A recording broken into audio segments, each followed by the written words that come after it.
Greetings, citizens of planet Earth. Welcome back to another episode of the Mystery Dome. Today, we will be talking about the fourth dimension. Now, this is a topic that has been on YouTube for a very long time, and one that I've been looking forward to talking about, since this is a science channel. So, without further ado, let's get into it.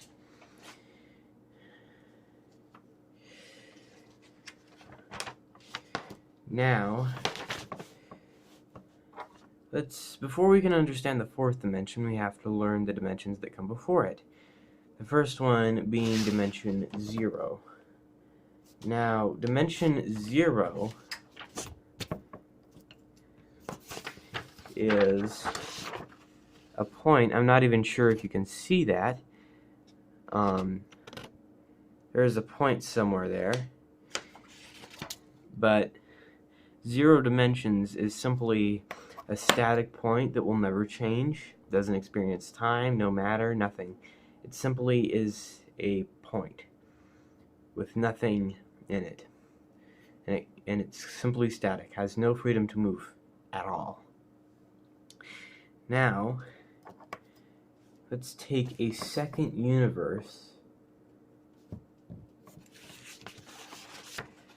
that's 0-dimensional. There, you guys can see it, those two dots right there.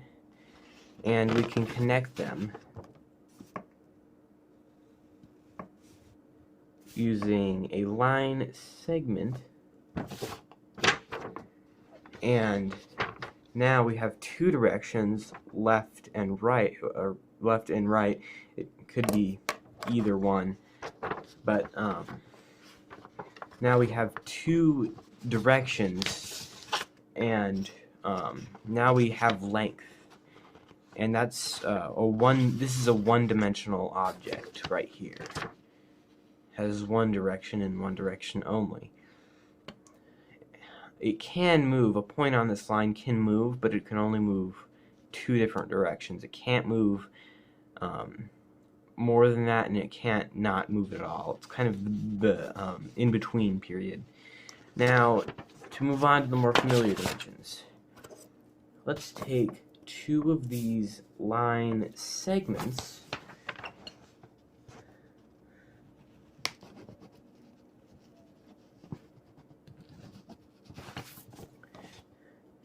and let's connect them together.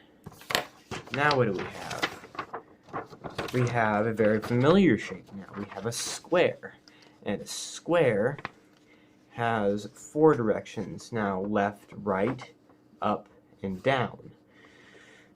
And that means that four directions divided by two perpendicular lines that are at 90-degree angles to each other, means that this is a two-dimensional object, and a point within this space can move freely within.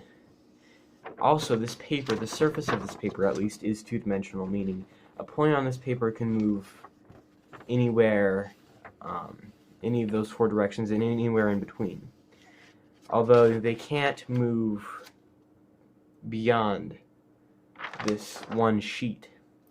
It's only, it's infinitely flat in our universe. Now, something that cannot be accurately depicted on a two-dimensional paper, but is the most familiar dimension yet,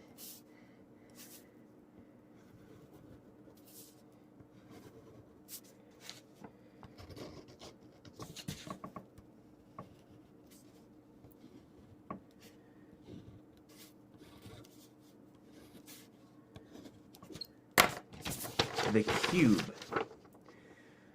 Although a three-dimensional object like a cube is a space. Now a space is three-dimensional with three different perpendicular axes that are all right angles to each other. And these three dimensions make up our universe. Our universe is a three-dimensional universe and encompasses this space. And it is the last known physical dimension that exists. And if in school you've learned about the three dimensions, and it doesn't go any higher than that. So now you ask, what about the fourth dimension? Well, the fourth dimension is a lot harder to pinpoint. Since that's above our universe, it's not really something that we can describe with accuracy. Something we can do is provide analogies for 3D beings looking in on 2D beings. So imagine this, a flat surface of paper can just be like this flat land. It's a universe, but it's just flat. And they can't see past it. So imagine this is a universe, this paper is a universe, and we can look in on these people, and we can look into their organs, we can look into their brains, we can see everything about them. We can even see within, like, safe boxes, we can see through those. Now, a similar thing would happen if 4D beings looked on our 3D world. They would be observing us, and we would never be able to tell. If you have a safe in your house, they'd be able to look through that. They'd be able to see inside us. They'd be able to see inside everything three-dimensional. They'd be able to see everything around us, just like how we can see everything that on a two-dimensional thing. But this gets really cool because what two-dimensional concepts are to us is three-dimensional concepts are to them. So if we have a picture, say in a book, that's two-dimensional in our universe, they're going to have a picture in a book that's three-dimensional. Without any VR technology or projection technology, it's just naturally three-dimensional, just like it's naturally two-dimensional for us. Meaning, if we were placed into this image, just like how a 2D being placed in that image, we would be within we would be within the environment that picture was taken in. So if there was a skyline picture of Paris in these four-dimensional beings database, then once we entered that image, we would be walking through Paris. We would literally be walking through Paris. Just like how if we recreated a flatland city in a book and we placed a flatlander in there, they would think it's a city that they've been in. Of course, everything would be still, but it would still seem like you would be in there. And that's a very interesting concept.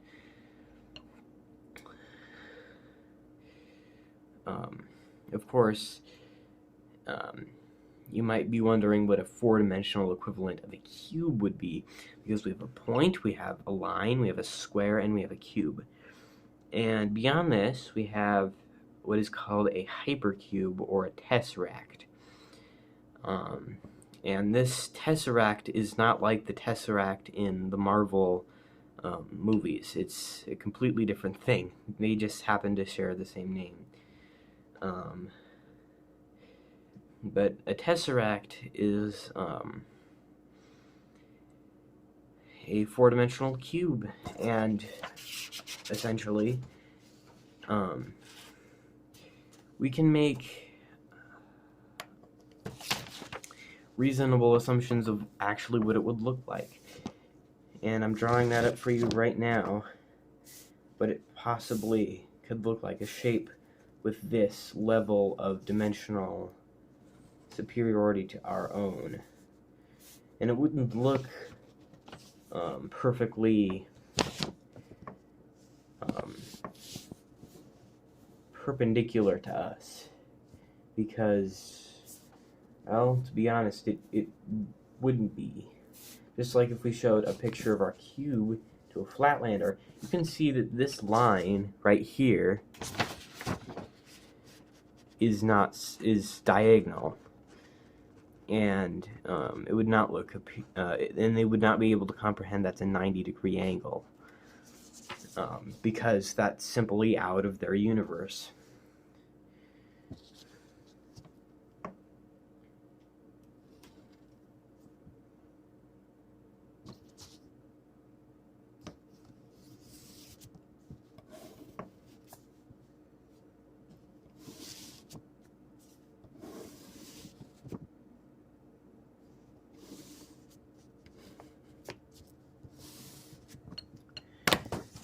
And this is not a good job I did, but a hypercube or a tesseract would look something like this.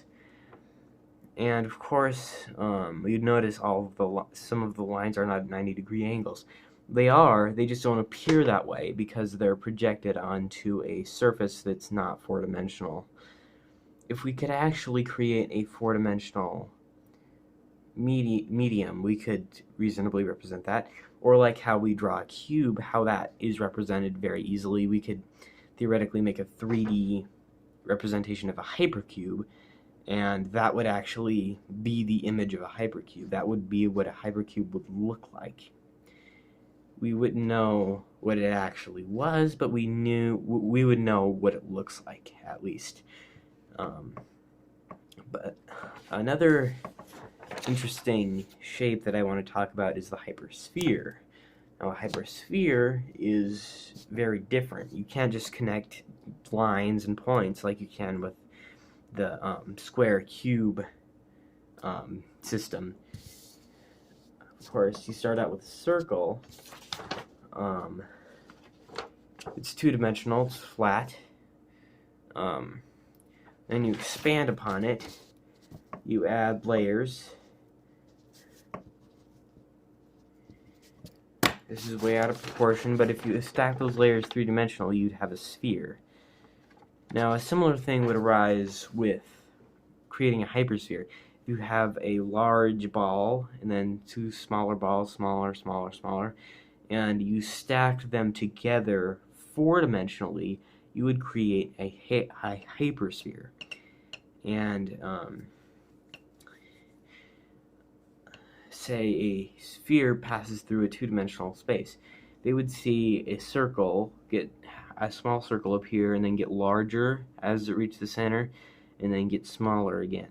We would see a similar thing. We would see a very small sphere. If this hypersphere crossed through our reality, we would see a very small sphere expand until it got to the center of the hypersphere, and then shrunk back again and disappeared. So we would essentially just see a growing and shrinking sphere. We wouldn't actually see anything other than that unless we took a projection of the hypersphere. We wouldn't even know remotely what it would look like. Although we could make assumptions based on the differences between a circle and a sphere, like the fact where the dimension where it's flat is now the same shape as it. So we would have a two-dimensional circle, and when you turned it to the side you'd see it's flat. Then we would make that flatness a circle. So then we would have a sphere. We'd turn it four-dimensionally. We'd take that sliver, because it's three-dimensional, we would pull it out, and we would have, and then four-dimensionally it would be a sphere as well in both sides of the four-dimensional spin rotation, and that would ultimately be how a hypersphere could be created. Now,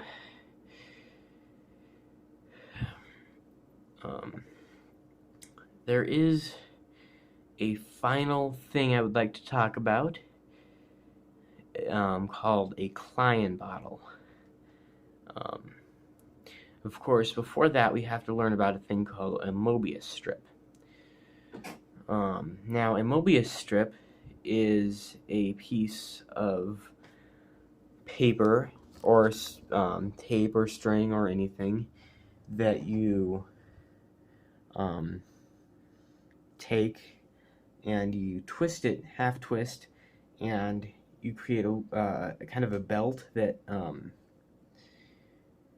where you can go from the inside of it to the outside without crossing an edge. A client bottle does a similar thing. I'll be right back. I'm going to get it from my room.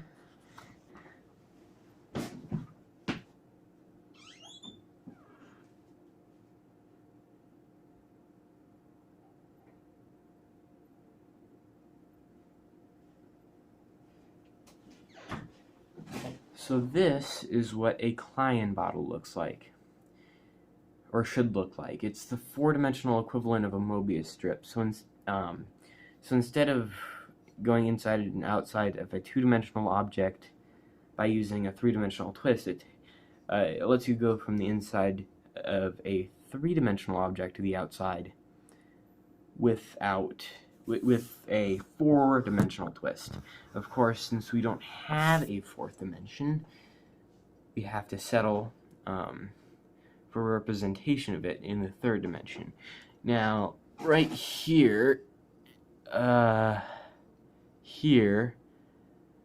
tube intersects the glass that transports you from the outside to the inside and vice versa.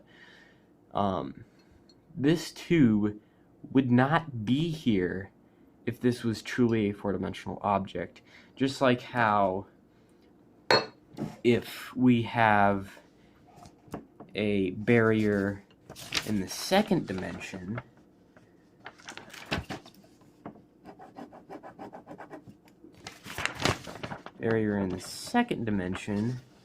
like this one, if we remained in the second dimension, we would have to cross it. We would have to intersect it. But if we use the third dimension, we could simply hop over it. And that's what the fourth dimension does with client bottles. We don't need to intersect this in the third dimension. We can simply kind of go around it four-dimensionally. And that doesn't require self-intersection. And yeah, so that should be it. So if you like this video, make sure to check this topic out some more. I can't provide all of the information that's been researched about the fourth dimension in a single video, but I can introduce you to it. But yeah, if you're interested in this kind of stuff, then yeah, go check it out. There are some good videos that go in depth about this kind of thing, and I hope I sparked some interest in you. So I will see you all in the next video.